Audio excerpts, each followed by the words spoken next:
நம்ம கிரியேட் பண்ணுற வெப்சைட்டை எப்படி ஃப்ரீயாக அப்லோட் பண்ணுறது அப்படிங்கிறத பற்றி இந்த வீடியோவில் பார்க்க போகிறோம். நான் HTML சேர்த்து வச்சு சிம்பிளான ஒரு ப்ராஜெக்ட் பண்ணுறேன். அது இருந்தால் தான் எனக்கு எக்ஸ்பிளைன் பண்ணுறதுக்கு ஈஸியாக இருக்கும். அது உங்களுக்கு நல்லா தெரியும் அப்படின்னா அதை ஸ்கிப் பண்ணிவிட்டு அதை எப்படி அப்லோட் பண்ணுறது அப்படிங்கிறதுலேருந்து பாருங்கள். ஃபஸ்ட்டு விசுவல் ஸ்டுடியோ ஓப்பன் பண்ணிக்கலாம். விசுவல் ஸ்டுடியோ கோடு தான் என்கிட்ட இருக்குது. உங்கள்கிட்ட எந்த டெஸ்ட் எடிட்டர் இருக்கோ அதை நீங்கள் ஓப்பன் பண்ணிக்கோங்க. ஏன்னா நான் வந்துட்டு நியூ ஃபைலில் போய்ட்டு index.html சேவ் பண்ணிங்க அப்படின்னா எந்த ஃபோல்டரில் சேவ் பண்ணணும்னு கேட்கும். நான் ஆல்ரெடி ஒரு ஃபோல்டர் க்ரியேட் பண்ணி வச்சுருக்கேன். அந்த ஃபோல்டரில் நான் இதை சேவ் பண்ணிக்கிறேன். ஸோ HTML ஓப்பன் பண்ணிட்டு அகைன் நியூ ஃபைல் போய்ட்டு style.css அதே ஃபோல்டரில் நான் இதையும் சேவ் பண்ணிக்கிறேன்.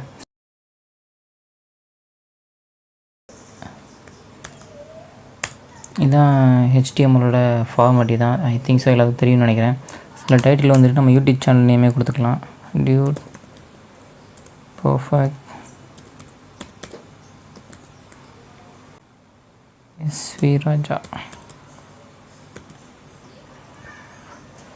எஸ், இதை வந்துட்டு ஓப்பன் பண்ணி பார்க்கலாம்.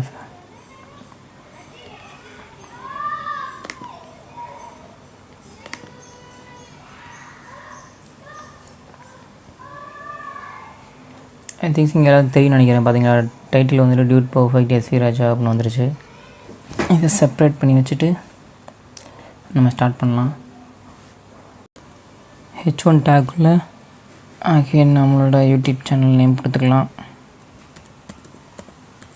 டியூட் பர்ஃபெக்ட் SV ராஜா. எஸ், இதை ரன் பண்ணிங்க அப்படின்னா வந்துருச்சு.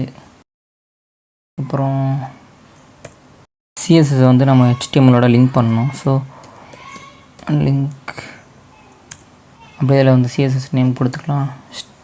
style.css இதை சேவ் பண்ணிட்டு CSSல பேசிக்கான கோடிங்லாம் கொடுத்துடலாம்.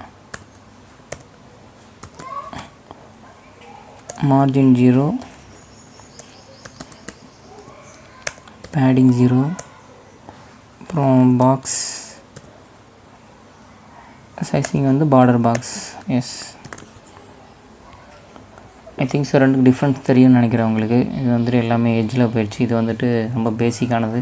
ஸோ இதை எல்லாமே கொடுத்து வச்சுக்கலாம். நெக்ஸ்ட்டு வந்துட்டு H1 டேக்கில் display flex justify content center align item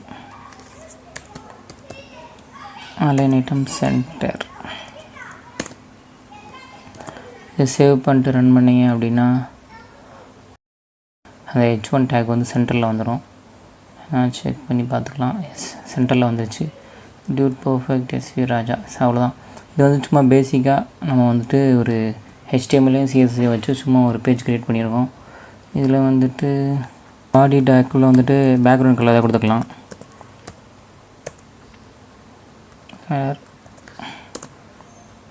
save பண்ணிட்டு ரன் பண்ணிங்கன்னா பேக்ரவுண்ட் கலர் மாறிடுச்சு. அவ்வளோதான். இதை நம்மளோட HTML CSS வச்சு இதை நம்மளோட வெப்சைட்னு வச்சுக்கலாம்.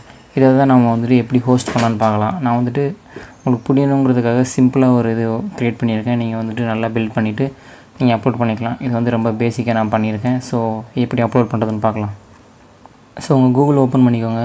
கூகுளில் வந்துட்டு 3000 வெப் ஹோஸ்ட் சர்ச் பண்ணிங்க அப்படி லிங்கே வந்திருக்கும். அதுக்குள்ளே போய்க்கோங்க. இதில் ஸ்க்ரோல் பண்ணிங்க அப்படின்னா ஃபஸ்ட்டு வந்துட்டு ஃப்ரீ வெப் ஹோஸ்டிங்னு இருக்கும். அதுக்கப்புறம் எல்லாமே நம்ம பே பண்ணி போஸ்ட் பண்ணுற மாதிரி இருக்கும். இந்த ஃப்ரீயாக பண்ணுறதுக்கும் இந்த மாதிரி பே பண்ணுறதுக்கு என்ன வித்தியாசம் அப்படிங்கிறத நான் வந்துட்டு லாஸ்ட்டில் சொல்கிறேன். இப்போ வந்துட்டு இதை வந்துட்டு சைன்அப் பண்ணிக்கோங்க. சைன்அப் பண்ணுறதுக்கு எதில் பண்ணணுமோ நீங்கள் வந்துட்டு பண்ணிக்கோங்க. நான் வந்து கூகுளில் பண்ணுறேன். சேஸ் ஓப்பன் சைன் பண்ணிட்டீங்க அப்படின்னா அந்த அக்கா தான் வருவாங்க. இந்த அக்கா வந்து கீழே வந்துட்டு ஸ்டார்ட் நவுன்ருக்கும். அதுக்குள்ளே போங்க. இதில் வந்துட்டு நம்ம வந்துட்டு நம்ம வெப்சைட்டோட பேர் கொடுக்கணும். நம்ம எந்த நேம் வேணால் கொடுத்துக்கலாம். ஆனால் அந்த பேர் வந்து புதுசாக இருக்கணும். ஏன்னா இது ஃப்ரீ வெப்சைட், அப்படி ஃப்ரீயாக ஹோஸ்ட் பண்ணலாம் அப்படிங்கிறதெல்லாம் நிறைய பேர் இதை யூஸ் பண்ணுவாங்க. ஸோ யாருமே வைக்காத பேராக வைக்கணும். இப்படி வைக்கிற அப்படின்னாலும் பரவாயில்ல, அதுவாகவே ஜென்ரேட் பண்ணிக்கும். இருந்தாலும் நம்ம வந்துட்டு ஒரு பேர் கொடுக்கணும் அப்படிங்கிறதுக்காக வெல்கம் டியூட் போட்டு இதை நிறைய பேர் வச்சுருப்பாங்க. அதில் 1 2 3 கொடுத்துக்கிறேன். நெக்ஸ்ட்டு பாஸ்வேர்டில் வந்துட்டு அங்கே ரெக்குயர்மெண்ட்டுக்கு ஏற்ற மாதிரி நீங்கள் பாஸ்வேர்டு கொடுத்துக்கோங்க. நான் சும்மா ஒரு பாஸ்வேர்டு கொடுத்து வைக்கிறேன். இங்கே ஒரு பாஸ்வேர்டு கொடுத்துட்டு அதை அப்படியே கீழேயும் போட்டு க்ரியேட் கொடுத்தீங்க அப்படின்னா கொஞ்சம் நேரம் லோட் ஆகும். லோட் ஆகிட்டு கொஞ்சம் லேட்டாக தான் ஓப்பன் ஆகும். ஸோ வெளியே வந்துடாதீங்க, கொஞ்சம் நேரம் வெயிட் பண்ணால் அதுக்கப்புறம் வரும். ஸோ இங்கே பார்த்தீங்கன்னா தெரியும், another website with this name அப்படின்றதுக்கு அப்போ இந்த நேமில் வந்துட்டு ஆல்ரெடி வேறு வெப்சைட் இருக்குதுன்னு வருது. இது ஆல்ரெடி பேர் இருக்குது அப்படின்னு சொன்னதுனால அது நம்ம அந்த டேப்பை க்ளோஸ் பண்ணிவிட்டு முதல்ல தான் வரணும். So start now. ஸோ வேணால் இது வந்துட்டு அதுவாக பேர் க்ரியேட் ஆகிக்கிட்டோம். இப்போதைக்கு அது வேணாம். ஸோ பாஸ்வேர்டு இப்போ மறுபடியும் க்ரியேட் கொடுத்தீங்க அப்படின்னா இது நிஜமாகவே கொஞ்சம் நேரம் லேட் ஆகும், லோட் ஆகிட்டே தான் இருக்கும். ஸோ கொஞ்சம் லேட்டாக தான் ஓப்பன் ஆகும். ஸோ வெயிட் பண்ணுங்கள். ஓப்பன் ஆகிடுச்சு. இதில் வந்துட்டு 2 இருக்கும். இதில் வந்துட்டு நம்ம வந்து அப்லோட் தான் பண்ண போகிறோம். அப்லோட் சைட்டுன்னு இருக்குல்ல, அதில் செலக்ட் பண்ணிக்கோங்க. ஓப்பன் பண்ணோன்னே இந்த மாதிரி தான் இருக்கும். இது வந்துட்டு அதுவாகவே பேர் ஜென்ரேட் பண்ணியிருக்கு, அதான் இங்கே இருக்கிற பேர்.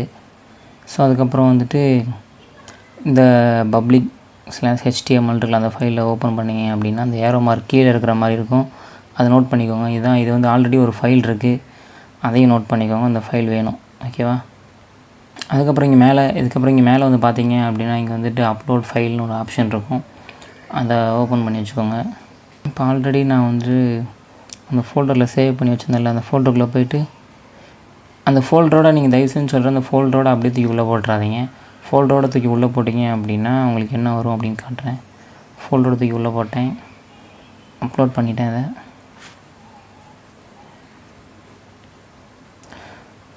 ஸோ அதை வந்துட்டு அந்த ஃபோல்டர் வந்துட்டு இப்போ வந்து க்ரியேட் ஆகிடுச்சு. ஸோ அந்த ஃபோல்டரோட போட்டிங்க அப்படின்னா என்ன ஆகும் அப்படின்னு சொல்கிறேன்.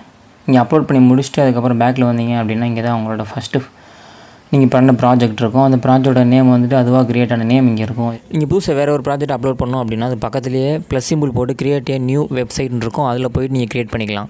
இதில் வந்துட்டு மேனேஜ் அப்படிங்கிற ஒரு ஆப்ஷன் இருக்கும். அதுக்குள்ளே போனீங்க அப்படின்னா இங்கே ஒரு லிங்க் மாதிரி இருக்கும், அதுக்குள்ளே போங்க. ஸோ இங்கே பார்த்தீங்க அப்படின்னா index.html வந்துட்டு ஃபைலை என்னால் கண்டுபிடிக்க முடியல. எதில் அப்படின்னா பப்ளிக் HTML ஃபோல்டருக்குள்ளே அது இல்லை அப்படின்னு வருது.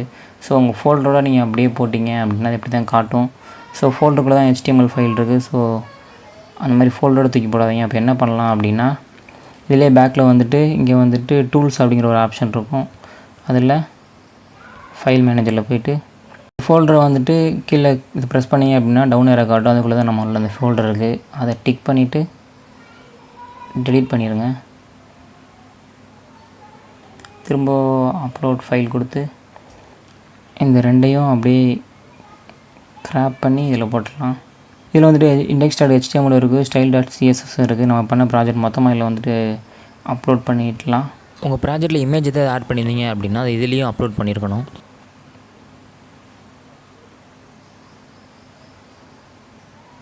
இங்கே வந்துட்டு 2மே அப்லோட் ஆகிடுச்சு. அப்லோட் ஆனதுக்கப்புறம் திரும்ப பேக்கில் வந்துட்டு ரெஃப்ரெஷ் பண்ணிவிட்டு அந்த லிங்க் ஓப்பன் பண்ணிங்க அப்படின்னா உங்கள் ப்ராஜெக்ட் வந்துருச்சு. இதான் உங்களோட ப்ராஜெக்ட் லான்ச் ஆகிடுச்சு. இதே நம்மளோட ப்ராஜெக்ட். இந்த ப்ராஜெக்ட்டில் தான் நீங்கள் மாடிஃபை பண்ணுறீங்க போய்ட்டு அப்படின்னா நீங்கள் இப்போ பண்ண மாதிரி நீங்கள் ஆல்ரெடி வச்சுருக்கிற ஃபைலை வந்து டெலீட் பண்ணிவிட்டு திரும்ப உங்களோட ஃபோல்டர்லாம் போட்டுக்கலாம். புதுசாக ஒரு ப்ராஜெக்ட் பண்ணணும்னு அவசியம் இல்லை. நான் முன்னாடியே சொல்கிறேன்னு சொல்லியிருந்தேன்ல, ஃப்ரீயாக பண்ணுறதுக்கும் எப்படி பே பண்ணி பண்ணுறதுக்கும் என்ன வித்தியாசம் அப்படின்னு. இங்கே மேலே இதான் உங்களோட லிங்க். அந்த லிங்க்கில் பார்த்தீங்க அப்படின்னா உங்களோட நேமோட சேர்த்து இந்த வெப்சைட்டோட நேமும் ஆட் பண்ணியிருப்பாங்க.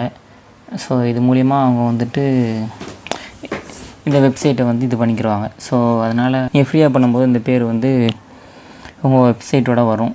ஸோ அது ஒன்று தான். இதை வந்துட்டு காப்பி பண்ணிவிட்டு